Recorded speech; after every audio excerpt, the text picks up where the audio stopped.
नमस्ते। मैं अंकुश आपका मैथ्स विद अंकुश पे स्वागत करता हूं।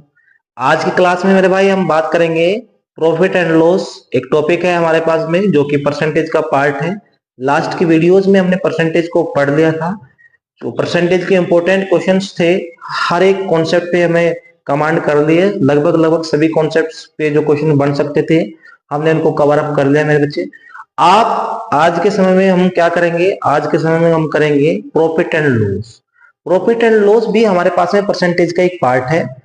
उसके जो बेस्ड क्वेश्चंस हैं, जो लास्ट ईयर क्वेश्चंस आए हुए हैं एग्जाम्स में, उनकी प्रैक्टिस करेंगे, उनके क्वेश्चंस लगाएंगे, कैसे हम बेस्ट से बेस्ट अप्रोच के साथ में क्वेश्चंस को सोल्व करेंगे। आज हम उस चीज को देखेंगे हम कैसे इसको सोल्व कर सकते हैं भाई। चलिए हम पहले क्वेश्चन की ओर बढ़ते हैं। आपको पहला क्वेश्चन आपकी स्क्रीन पे दिखाई दे रहा है। ये है बच्चे, ये कह रहा है the ratio of the cost price and selling price of an article is 216 ratio 306। Find the profit percent on it's. तो हमारे उस पे कितना प्रॉफिट है चेक करेंगे। सबसे पहले बच्चे कॉस्ट प्राइस और सेलिंग प्राइस का रेशियो गिवन है। कॉस्ट प्राइस हमारे पास में और नीचे सेलिंग प्राइस है। बच्चे कॉस्ट प्राइस हमारे पास में 216 रुपीज है, सेलिंग प्राइस हमारे पास में 306 रुपीज है।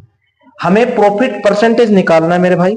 तो प्रॉफिट परसेंटेज हमारे पास में क्या होगा ये चेक करेंगे। प्रॉफिट परसेंटेज के लिए बेटे यहाँ पे देखो, आपके पास में प्रॉफिट क्या होता है, प्रॉफिट होता है selling price minus cost price. Profit क्या होता है बच्चे, selling price minus cost price. तो अब भाई यहाँ पे selling price minus cost price के लिए हम यहाँ पे एक बात समझेंगे कि इन दोनों का डिफरेंस कितना हो रहा है हमारे पास में 90 रुपीज। कितने पे हो रहा है बच्चे, अपॉन 100। क्योंकि प्रॉफिट परसेंटेज का फॉर्मूला जो होगा profit upon cost price into 100 होगा मेरे भाई, इंटू 100। बच्चे हम इसको डिवाइड करेंगे किससे, 18 से।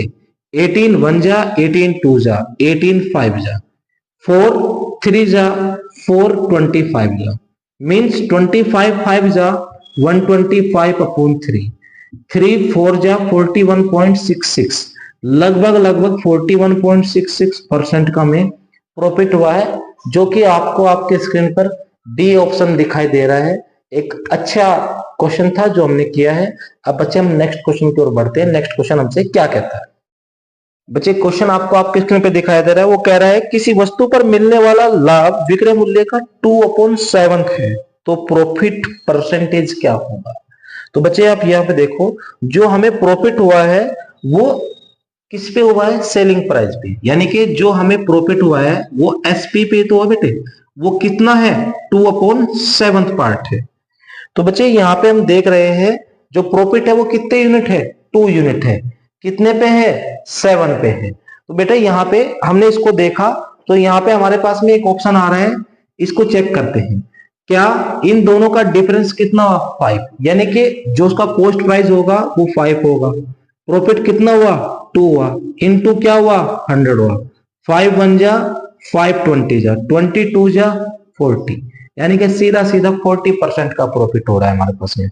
कितने का प्रॉफिट हो रहा है मेरे भाई, 40% का प्रॉफिट हो रहा है। आप ये बात समझ चुके हो, यहां तक कोई डाउट है। अब भाई अगले क्वेश्चन की ओर बढ़ते हैं। अगला क्वेश्चन हमसे क्या कहता है, चलिए देखते हैं। अब हमारे पास में अगला क्वेश्चन आता है। वो कहता है यदि 850 वस्तुओं का लागत मूल्य 595 वस्तुओं के विक्रय मूल्य के बराबर है तो लाभ या हानि प्रतिशत क्या होगा। बच्चे यहाँ पे देखो, आप एक बात समझो। उसने बोला 850 वस्तुओं का कॉस्ट प्राइस हमारे पास में 595 वस्तुओं के सेलिंग प्राइस के बराबर है। भाई हम यहाँ पे एक बात समझेंगे, तो ये क्या कहना चाहेगा, ये देखो बच्चे, cost price upon selling price. यहाँ पे क्या आया 595, ये होगा 850। यानी कि सीधा सीधा हमें दिखाई दे रहा है सेलिंग प्राइस ज्यादा है as compare to cost price. Cost price की रेस्पेक्ट में सेलिंग प्राइस ज्यादा है। तो इस बात से हमें पता लग रहा है मेरे भाई कि हमें प्रॉफिट हो रहा है। क्या हो रहा है, प्रॉफिट हो रहा है। दोनों का डिफरेंस चेक करेंगे हमारे पास में कितना आ रहा है। दोनों का डिफरेंस हो गया हमारे पास में 5, इधर से हमने कैरी लिया था 14 में से 9 चला गया बच्चे, तो कितना हो गया 5, इधर 7 में से 5 गया 2, यानी कि 255 255 रुपए का प्रॉफिट हुआ है। कितने पे हुआ है, 595 पे प्रॉफिट हुआ है। इनटू क्या आएगा बच्चे, 100 आएगा।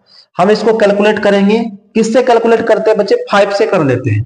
5 1 जा 5 1 जा 5 9 जा 5 5 जा 5 1 जा, ठीक है।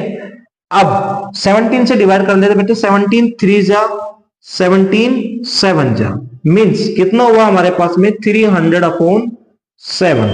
तो ये हो जाएगा लगभग लगभग 7 4 जा 28 और 7 2 जा 14, तो लगभग लगभग 42 पॉइंट समथिंग, यानी कि बी ऑप्शन इज राइट है बच्चे। यहाँ पे आप बात समझ चुके हैं।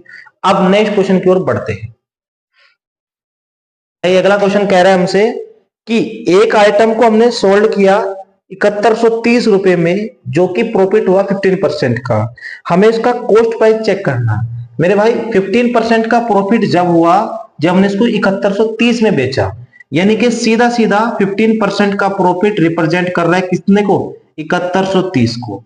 यानी कि एक बात समझ में आ रही है, ये 115 की वैल्यू नहीं होगी मेरे भाई, क्योंकि 115% 7130 को रिप्रेजेंट करता है, तो 1% किसको रिप्रेजेंट करेगा, 7130/15 100 इंटू 100। अब हम इसको क्या करेंगे, डिवाइड करेंगे। डिवाइड कैसे करेंगे बच्चे, देखो 5 से करा, 5 2 जा 5 3 जा, 5 1 जा 5 4 जा और 5 2 जा और 5 6 जा। 23 से डिवाइड करेंगे बेटे इसको, 23 से डिवाइड करने पर हमारे पास में लगभग लगभग 62 टाइम्स जाएगा ये, यानी कि 6200 रुपीज आ गया। यानी कि जो उसका एक्चुअल कॉस्ट प्राइस था वो 6200 रुपए था, यानी कि डी ऑप्शन इज राइट है। अब बच्चे नेक्स्ट क्वेश्चन की ओर बढ़ते हैं। नेक्स्ट क्वेश्चन हमसे क्या कहता है। अब भाई आपको आपके स्क्रीन पे नेक्स्ट क्वेश्चन दिख रहा है। क्वेश्चन बोल रहा है कि जब कोई वस्तु 355 रुपए में बेची जाती है तो 29% की हानि होती है। यदि हमें 21% का लाभ अर्जित करने के लिए उसको हमें कितने रुपए में बेचना पड़ेगा। भाई साहब एक बात समझो, आप 29% की हानि हो रही है तो यानी कि हमारे पास में 71% की जो वैल्यू है वो कितनी है, 355 रुपए है। कितनी है मेरे भाई, 355 रुपए है। हमारे पास में वो कह रहा है अगर तुम्हें 21% का लाभ अर्जित करना है तो कितने में बेचना पड़ेगा। आप एक बात समझो, 71% किसके इक्विवेलेंट है, 355 के। तो यानी कि 355 के इक्विवेलेंट क्या है, 71%। हमें 21% का लाभ चाहिए, यानी कि 121 की वैल्यू चाहिए। अब हम इसको कटिंग करेंगे, क्या 71 5 डायरेक्टली जा रहा है हमारे पास में, क्योंकि 7 5 जा 35 हो रहा है। तो बच्चे इसको मल्टीप्लाई करेंगे, 5 1 जा 5 2 जा 5 1 जा, यानी कि 605। तो अगर हम उसको 20% के लाभ पर बेचें तो हमारे पास में 605 रुपए में बेचना पड़ेगा उसको, जो कि आपके सामने आपका ऑप्शन दिखाई दे रहा है। अब बच्चे नेक्स्ट क्वेश्चन की ओर बढ़ते हैं। नेक्स्ट क्वेश्चन हमसे क्या कहता है ना, क्वेश्चन ने बोला कि 3060 में बेचने पर कितने की हानि हो रही। पिछले जैसे हमने पीछे का क्वेश्चन करा, सेम क्वेश्चन है। 3060 रुपए में बेचने पर 15% की हानि होती है, यानी कि सीधा सीधा 85 यूनिट की वैल्यू है हमारे पास में 3060। हमें प्रॉफिट कितना चाहिए, 20% का प्रॉफिट चाहिए। कितने का प्रॉफिट चाहिए हमें, 20% का प्रॉफिट चाहिए। तो 20% का प्रॉफिट के लिए यानी कि 1 यूनिट का मतलब हो गया हमारे पास में 3060/85 इंटू 20% का मतलब 120। हमने इसको करा किससे डिवाइड कर लेते हैं, 5 से कर लेते हैं। 5 17 जा 5 6 जा 5 1 जा और 5 2 जा, यानी कि 600 ये आया।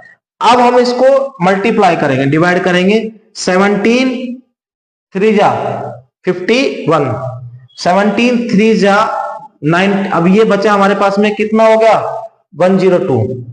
17 6 जा, अब ये आया 36 इंटू 120, मीन्स इसको कैलकुलेट हम ऐसे करेंगे। 12 6 जा 72, 7 कैरी, 12 3 जा 36 और 7 हमारे पास में कितना होगा, 43। ये आ गया, हमने zero as it is paste की। यानी कि अगर हमें इसको 20% का प्रॉफिट चाहिए तो 20% का प्रॉफिट प्राप्त करने के लिए हमें इसको 4320 में बेचना पड़ेगा। ये बात आपको समझ में आई। ये एक अच्छा क्वेश्चन था। क्वेश्चन हमसे बोल रहा है कि इस टाइप का हमने पहले भी क्वेश्चन करा और आगे आपके सामने एक स्क्रीन पे दिखाई दे रहा है। ये कह रहा है अगर हमने किसी भी आर्टिकल को 15% के लॉस पर बेचा तो हमें इतने पैसे मिलते हैं। 15% के लॉस पर बेचने पे बच्चे एक बात समझना, अगर आपको प्रॉफिट होगा तो आप 100 प्लस जाएंगे, अगर आपको क्या होगा लॉस होगा तो आप 100 माइनस आएंगे। यानी कि 100 minus 15 is equal to 85। 85 unit किसके इक्विवेलेंट मेरे भाई, वो 3060 रुपीज के इक्विवेलेंट है। अब बच्चे हमें यहाँ पे अगले केस में क्या समझना है, वो कह रहे हैं अगर सेम ही आर्टिकल को हम 20% के लाभ पर बेचे तो हमें उसको बेचने पर कितने पैसे मिलेंगे, यानी कि उसका जो हमारे पास में सेलिंग प्राइस होगा वो क्या होगा 20% के प्रॉफिट पे। बच्चे 85 यूनिट का मतलब 10, 1 यूनिट का मतलब 20 अपॉन 10, हमें कितने का चाहिए था 120 यूनिट का मेरे भाई। तो हमने मल्टीप्लाई किससे करा, 120 से मल्टीप्लाई करा। इसको जब हमने कैलकुलेट करा तो हमारे पास में कितना आया 4320 रुपीज हमें एक परफेक्ट वैल्यू मिली। आपको ये बात समझ में आई, कोई डाउट है मेरे भाई आपको? अब भाई अगले क्वेश्चन की ओर बढ़ते हैं। अगला क्वेश्चन हमसे